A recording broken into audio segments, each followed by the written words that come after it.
ಇರ್ಬೋದು. ಯಾಕೆಂದರೆ ಬೆಳಗಾವಿನಲ್ಲಿ almost all ಎಲ್ಲ ಜನಪ್ರತಿನಿಧಿಗಳು ಒಂದೊಂದು ಕಾರ್ಖಾನೆ ಕಟ್ಕೊಂಡವ್ರೆ, ಕೆಲವರು ಎರಡೆರಡು ಮೂರು ಕಟ್ಕೊಂಡವ್ರೆ. ಬೆಳಗಾವಿನಲ್ಲೇ ಸುಮಾರು 30ಕ್ಕೂ ಹೆಚ್ಚಿನ ಸಕ್ಕರೆ ಕಾರ್ಖಾನೆಗಳಿರೋದು. ಇಲ್ಲ ಇರ್ಬೋದು.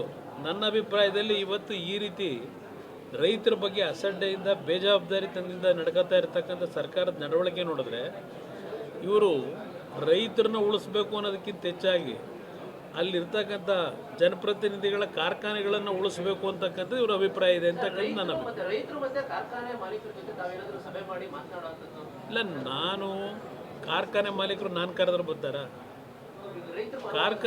ಕಾರ್ಖಾನೆ ಮಾಲೀಕರದು ಪ್ರಶ್ನೆ ಇಲ್ಲ. ಇಲ್ಲಿ ಪ್ರಶ್ನೆ, ನಾನು ಇವತ್ತು ಮುಖ್ಯಮಂತ್ರಿಗಳನ್ನ ಮೊನ್ನೆ ಹೇಳಿದ್ದೀನಿ. ಮುಖ್ಯಮಂತ್ರಿಗಳು ಈಗ ಯಾಕೆಂದರೆ HK ಪಾಟೀಲ್ನ ಮೊನ್ನೆ ಕಳಿಸಿದರು. ಅವ್ರು ಏನು ಭರವಸೆ ಕೊಟ್ಟವರು ನನಗಿನ್ನೂ ಗೊತ್ತಿಲ್ಲ. ಮುಖ್ಯಮಂತ್ರಿಗಳ ಹತ್ರ ನಿಮ್ಮ ಮನವಿನ ಹೇಳ್ತೀನಿ ಅಂತೇಳಿ ಬಂದರು. ನಾನು ಮುಖ್ಯಮಂತ್ರಿಗಳು ಏನು ತೀರ್ಮಾನ ಮಾಡ್ತಾರೆ ನಮ್ಮ ಪಕ್ಷ ಕಾಯ್ತಾ ಇದ್ದೀವಿ.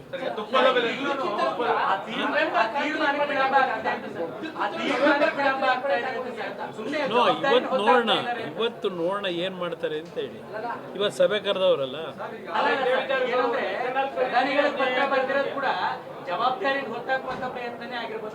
ಅದರಲ್ಲಿ ಯಾವ ಸಂಶಯ ಇಲ್ಲ. ಅದಕ್ಕೆ ಹೇಳಿದೆ, ಇಷ್ಟೆಲ್ಲ ಅನುಭವ ಇರ್ತಕ್ಕಂಥ ಒಬ್ಬ ಮುಖ್ಯಮಂತ್ರಿ ಉಡಾಫೆ ಬೇಜವಾಬ್ದಾರಿತನದಲ್ಲಿ ರೈತನಿಗೆ ಅಗೌರವ ಸಲ್ಲಿಸ್ತಕ್ಕಂಥ ರೀತಿಯಲ್ಲಿ ಈ ವ್ಯಕ್ತಿ ಆಡಳಿತ ನಡೆಸ್ತಾ ಇದ್ದಾರೆ. ಯಾವ ಪುರುಷಾರ್ಥಕ್ಕೆ ನಡೆಸ್ತಾ ಇದ್ದೀರಿ ಅಂತ ಕೇಳ್ತಾ ಇದ್ದೀನಿ ನಾನು. ಸರ್, ಈಗ ಹಿಂದೆನೆ 1966 ಕಬ್ಬು ನಿಯಂತ್ರಣ ಕಾಯ್ದೆ ಅಂತ ಇದೆ ಸರ್. ಅದರ ಪ್ರಕಾರ 14 ದಿವಸದೊಳಗಡೆ ಕಬ್ಬು ಪೇಮೆಂಟ್ ಕೊಡಬೇಕು. ಏನಾದರೂ 14 ದಿವಸ ಆದ ನಂತರ ಇವರೇನಾದರೂ ಮುಂದಕ್ಕೆ ಕೊಡದೇ ಇದ್ದರೆ ಬಡ್ಡಿನೂ ಸಹ ಕೊಡಬೇಕು, ಪ್ರತಿದಿನದ ಲೆಕ್ಕ ಹಾಕಿ ಅಂತಕ್ಕಂಥದ್ದು ಅಗ್ರಿಮೆಂಟ್ ಇದೆಲ್ಲ ಇದೆ, ಕಾಯ್ದೆ. ಆದರೆ ಇವತ್ತವರೆಗೆ ಕಾಯ್ದೆಗಳನ್ನು ಯಾವ ಸರ್ಕಾರದಲ್ಲೂ ಅನುಷ್ಠಾನಕ್ಕೆ ತರೋಕ್ಕಾಗಲಿಲ್ಲ.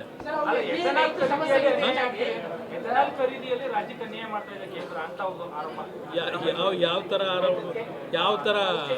270 ಕೋಟಿ ಟನ್ ಲೀಟರ್ ಇದಾದ್ರೆ ಈಗ ಇಲ್ಲಿ ಮಾತಾಡ್ತಾ ಇದ್ದೀರಲ್ಲ, ಅಲ್ಲಿ ನಮ್ಮ ಕೇಂದ್ರ ಸರ್ಕಾರದ ಮುಂದೆ ಬಂದು ಈ ಥರ ಇದೆ, ಡಿಫ್ರೆನ್ಷಿಯೇಟ್, ಆ ರಾಜ್ಯದಲ್ಲಿ ಒಂದು ರೀತಿ ಇದೆ, ನಮ್ಮಲ್ಲಿ ಒಂದು ರೀತಿ ಇದೆ, ನಮಗೆ ತೊಂದರೆ ಕೊಟ್ಟಿದ್ದೀರಿ ಅಂತೇಳಿ ಈ ಕ್ಷಣದವರೆಗೆ ಯಾರಾದರೂ ಹೋಗಿ ಕೇಂದ್ರ ಸರ್ಕಾರದ ಮುಂದೆ ಚರ್ಚೆ ಮಾಡಿದ್ರೆ ಈಗ ಈ ಆಪಾದನೆ ಮಾಡೋರು ಕರ್ನಾಟಕಕ್ಕೊಂದು ಇನ್ನೊಂದು ರಾಜ್ಯಕ್ಕೆ ಇನ್ನೊಂದು ಮಾಡೋಕ್ಕಾಗತ್ತಾ?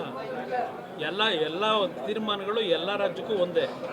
ಇವರು ಸುಮ್ಮನೆ ಕಾರಣಗಳನ್ನು ಕೊಟ್ಕೊಂಡು ಕಾಲ ತಳ್ಕೊಂಡು ಕೂತಿದ್ದಾರೆ. ನನಗೆ ಕ್ರಾಂತಿ ವಿಷಯದಲ್ಲಿ ನಂಬಿಕೆ ಇಲ್ಲ.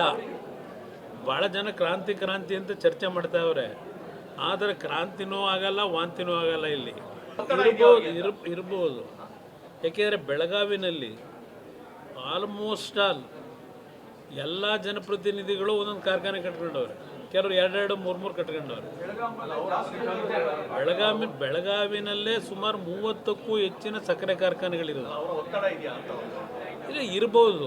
ನನ್ನ ಅಭಿಪ್ರಾಯದಲ್ಲಿ ಇವತ್ತು ಈ ರೀತಿ ರೈತರ ಬಗ್ಗೆ ಅಸಡ್ಡೆಯಿಂದ ಬೇಜವಾಬ್ದಾರಿತನದಿಂದ ನಡ್ಕೋತಾ ಇರ್ತಕ್ಕಂಥ ಸರ್ಕಾರದ ನಡವಳಿಕೆ ನೋಡಿದ್ರೆ ಇವರು ರೈತರನ್ನ ಉಳಿಸ್ಬೇಕು ಅನ್ನೋದಕ್ಕಿಂತ ಹೆಚ್ಚಾಗಿ ಅಲ್ಲಿರ್ತಕ್ಕಂಥ ಜನಪ್ರತಿನಿಧಿಗಳ ಕಾರ್ಖಾನೆಗಳನ್ನು ಉಳಿಸಬೇಕು ಅಂತಕ್ಕಂಥದ್ದು ಇವ್ರ ಅಭಿಪ್ರಾಯ ಇದೆ ಅಂತಕ್ಕಂಥ ನನ್ನ ಇಲ್ಲ. ನಾನು ಕಾರ್ಖಾನೆ ಮಾಲೀಕರು ನಾನು ಕರೆದ್ರೆ ಬರ್ತಾರಾ? ಕಾರ್ಖಾನೆ ಮಾಲೀಕರದು ಪ್ರಶ್ನೆ ಇಲ್ಲ. ಇಲ್ಲಿ ಪ್ರಶ್ನೆ, ನಾನು ಇವತ್ತು ಮುಖ್ಯಮಂತ್ರಿಗಳನ್ನ ಮೊನ್ನೆ ಹೇಳಿದ್ದೀನಿ. ಮುಖ್ಯಮಂತ್ರಿಗಳು ಈಗ ಯಾಕೆಂದರೆ HK ಪಾಟೀಲ್ನ ಮೊನ್ನೆ ಕಳಿಸಿದರು. ಅವ್ರು ಏನು ಭರವಸೆ ಕೊಟ್ಟವರು ನನಗಿನ್ನೂ ಗೊತ್ತಿಲ್ಲ. ಮುಖ್ಯಮಂತ್ರಿಗಳ ಹತ್ರ ನಿಮ್ಮ ಮನವಿನ ಹೇಳ್ತೀನಿ ಅಂತೇಳಿ ಬಂದರು. ನಾನು ಮುಖ್ಯಮಂತ್ರಿಗಳು ಏನು ತೀರ್ಮಾನ ಮಾಡ್ತಾರೆ ನಮ್ಮ ಪಕ್ಷ ಕಾಯ್ತಾ ಇದ್ದೀವಿ.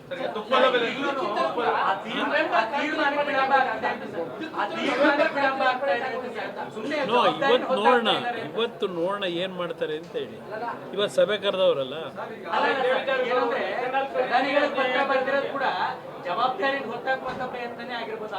ಅದರಲ್ಲಿ ಯಾವ ಸಂಶಯ ಇಲ್ಲ. ಅದಕ್ಕೆ ಹೇಳಿದೆ, ಇಷ್ಟೆಲ್ಲ ಅನುಭವ ಇರ್ತಕ್ಕಂಥ ಒಬ್ಬ ಮುಖ್ಯಮಂತ್ರಿ ಉಡಾಫೆ ಬೇಜವಾಬ್ದಾರಿತನದಲ್ಲಿ ರೈತನಿಗೆ ಅಗೌರವ ಸಲ್ಲಿಸ್ತಕ್ಕಂಥ ರೀತಿಯಲ್ಲಿ ಈ ವ್ಯಕ್ತಿ ಆಡಳಿತ ನಡೆಸ್ತಾ ಇದ್ದಾರೆ. ಯಾವ ಪುರುಷಾರ್ಥಕ್ಕೆ ನಡೆಸ್ತಾ ಇದ್ದೀರಿ ಅಂತ ಕೇಳ್ತಾ ಇದ್ದೀನಿ ನಾನು. ಸರ್, ಈಗ ಹಿಂದೆನೆ 1966 ಕಬ್ಬು ನಿಯಂತ್ರಣ ಕಾಯ್ದೆ ಅಂತ ಇದೆ ಸರ್. ಅದರ ಪ್ರಕಾರ 14 ದಿವಸದೊಳಗಡೆ ಕಬ್ಬು ಪೇಮೆಂಟ್ ಕೊಡಬೇಕು. ಏನಾದರೂ 14 ದಿವಸ ಆದ ನಂತರ ಇವರೇನಾದರೂ ಮುಂದಕ್ಕೆ ಕೊಡದೇ ಇದ್ದರೆ ಬಡ್ಡಿನೂ ಸಹ ಕೊಡಬೇಕು. ಪ್ರತಿ ದಿನದ ಲೆಕ್ಕ ಹಾಕಿ ಅಂತಕ್ಕಂಥದ್ದು ಅಗ್ರಿಮೆಂಟ್ ಇದೆಲ್ಲ ಇದೆ, ಕಾಯ್ದೆ. ಆದರೆ ಇವತ್ತವರೆಗೆ ಕಾಯ್ದೆಗಳನ್ನು ಯಾವ ಸರ್ಕಾರದಲ್ಲೂ ಅನುಷ್ಠಾನಕ್ಕೆ ತರೋಕ್ಕಾಗಲಿಲ್ಲ. ಎಥೆನಾಲ್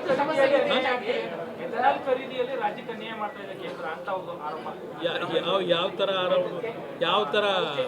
270 ಕೋಟಿ ಟನ್ ಲೀಟರ್ ಇದಾದ್ರೆ ಬರೀ ಕೇವಲ ಈಗ ಇಲ್ಲಿ ಮಾತಾಡ್ತಾ ಇದ್ದೀರಲ್ಲ, ಅಲ್ಲಿ ನಮ್ಮ ಕೇಂದ್ರ ಸರ್ಕಾರದ ಮುಂದೆ ಬಂದು ಈ ಥರ ಇದೆ, ಡಿಫ್ರೆನ್ಷಿಯೇಟ್, ಆ ರಾಜ್ಯದಲ್ಲಿ ಒಂದು ರೀತಿ ಇದೆ, ನಮ್ಮಲ್ಲಿ ಒಂದು ರೀತಿ ಇದೆ, ನಮಗೆ ತೊಂದರೆ ಕೊಟ್ಟಿದ್ದೀರಿ ಅಂತೇಳಿ ಈ ಕ್ಷಣದವರೆಗೆ ಯಾರಾದರೂ ಹೋಗಿ ಕೇಂದ್ರ ಸರ್ಕಾರದ ಮುಂದೆ ಚರ್ಚೆ ಮಾಡಿದ್ರೆ ಈಗ ಈ ಆಪಾದನೆ ಮಾಡೋರು ಕರ್ನಾಟಕಕ್ಕೊಂದು ಇನ್ನೊಂದು ರಾಜ್ಯಕ್ಕೆ ಇನ್ನೊಂದು ಮಾಡೋಕ್ಕಾಗತ್ತಾ? ಎಲ್ಲ ತೀರ್ಮಾನಗಳು ಎಲ್ಲ ರಾಜ್ಯಕ್ಕೂ ಒಂದೇ. ಇವರು ಸುಮ್ಮನೆ ಕಾರಣಗಳನ್ನು ಕೊಟ್ಕೊಂಡು ಕಾಲ ತಳ್ಕೊಂಡು ಕೂತಿದ್ದಾರೆ. ನನಗೆ ಕ್ರಾಂತಿ ವಿಷಯದಲ್ಲಿ ನಂಬಿಕೆ ಇಲ್ಲ. ಭಾಳ ಜನ ಕ್ರಾಂತಿ ಅಂತ ಚರ್ಚೆ ಮಾಡ್ತಾವ್ರೆ. ಆದರೆ ಕ್ರಾಂತಿನೂ ಆಗಲ್ಲ, ವಾಂತಿನೂ ಆಗಲ್ಲ ಇಲ್ಲಿ.